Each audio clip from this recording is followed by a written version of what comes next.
Good morning and welcome to Tea with Dr. G, powered by Verizon. I am Dr. Jermaine Smith Baugh, President and CEO of the Urban League of Broward County here in Fort Lauderdale. And today I am absolutely excited to welcome a friend and a partner in our community. Today we're going to be discussing equity in youth justice. So joining me this morning is Gordon Weeks, our newly elected Broward Public Defender. Hey, Gordon. Thank you for having me. I appreciate this opportunity. Look forward to the conversation. I know. Look at you. We've known each other for more than a minute, so I am glad to be with you and be able to share this time with you. So we're gonna get right on into what I think is just an amazing opportunity here in Broward, where we have had a very historic election here in Broward. Great turnout, voter turnout. But this historic election has also given many of our African-American leaders key positions, key elected positions in Broward County, including the state attorney, sheriff's office, and of course, you in our public defender's office. So tell me, what does this historic election mean to you and why?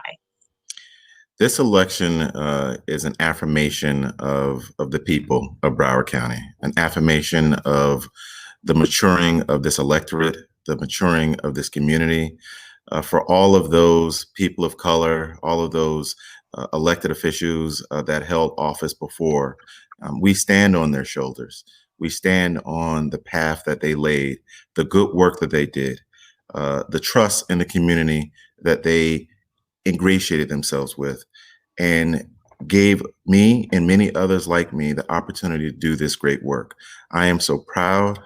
I am so humbled, but I am very excited about the promise of tomorrow, the promise that is on the horizon for what we can do as a community, as shown through this election.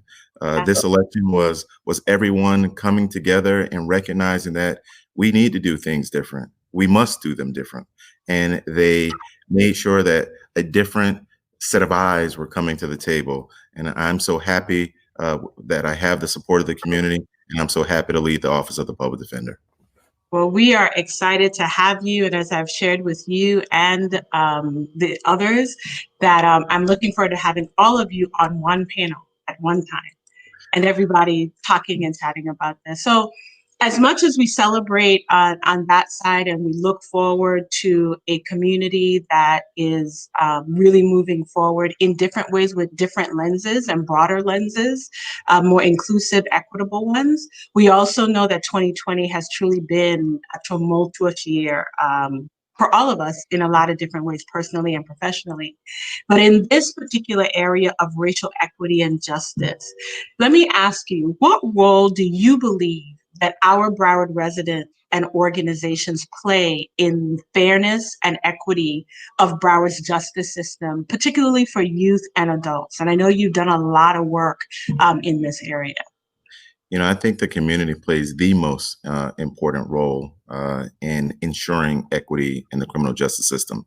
It was the elevation of the discourse around police brutality, the excessive use of force, Black men and Black women being killed all across this country. When the community came out strong with the voice of united front, that this type of conduct would not be tolerated, it raised the discourse. It challenged folks in positions of power to take a strong and deep look at the inequities in our system. The criminal justice system has long been plagued with disparate impact of people of color, just like many others. But now, due to the collective voice, the marching in the street, the rallies around particular topics, it has caused folks to put their strength in their office to address these issues. We cannot continue to allow the criminal justice system to impact a whole host of people, communities of color, in a far more disparate way than anyone else. The outcome destroy entire generations. They create long-standing emotional and economic impact. We have to do better, and that call has come directly from the community. And I've heard it, I heard it loud, and I will be a strong voice to push, to command, and to ensure that we have a better outcome when it comes to disparate impacts in this system. Is there a specific role or specific roles that you think organizations, particularly Black-led organizations, could and should play in that? But of course, the role is to convene, to start dialogue, to have opportunities like this where you share with the respective folks in your sphere of influence to have that conversation and to continue that conversation. Elevating it is one thing, but continuing it is what is going to cause change. We do not want the issue of racial equity to just be a blip on the screen. We want it to be a long-term embedded concept that is constantly being strived towards. And it's through that continued work, that continued elevation, that continued discourse is what's going to cause those changes. They won't happen overnight. Um, it will take a long haul, but we have to be committed. And when organizations like the Urban League and you and many others elevate that discourse, it causes everyone to have to slow down, take a second look at what we're doing and how we're doing it to ensure that we are not contributing to the problem, that we're actually trying to find some solutions. Absolutely. We all have to turn that mirror around and make sure that we're not contributing to all the inequities that we say we're fighting against. So that's a really good moment there for us to be thinking as leaders where we need to be. So as I'm beginning to wrap up, there's definitely, as we've talked about already, disproportionate racial representation in the juvenile justice system.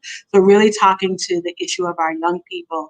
And it raises, once again, the fundamental fairness and equity and equality of treatment of youth by the police, by courts, by other personnel connected with the juvenile justice system.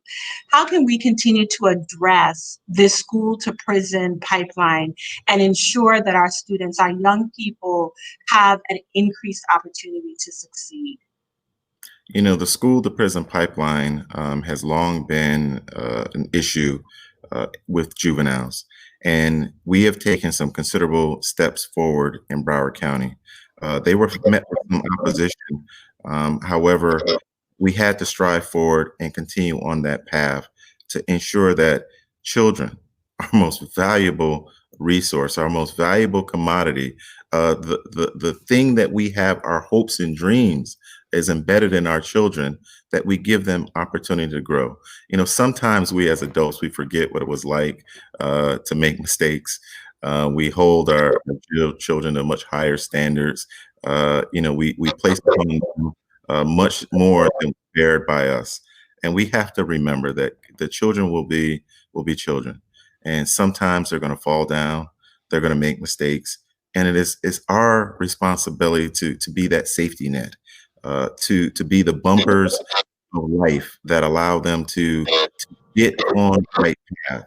And when we find that our school systems or our juvenile justice system is causing children to go deeper and deeper into criminality, we have to stop and take a look, because our systems should be designed to rehabilitate, to support, to find out the core essence of the problem, whether it is a learning disability, mental health issues that have been undiagnosed, or whether it's issues that are going on in the home where the family is having a difficulty keeping a roof over their head or paying for the car.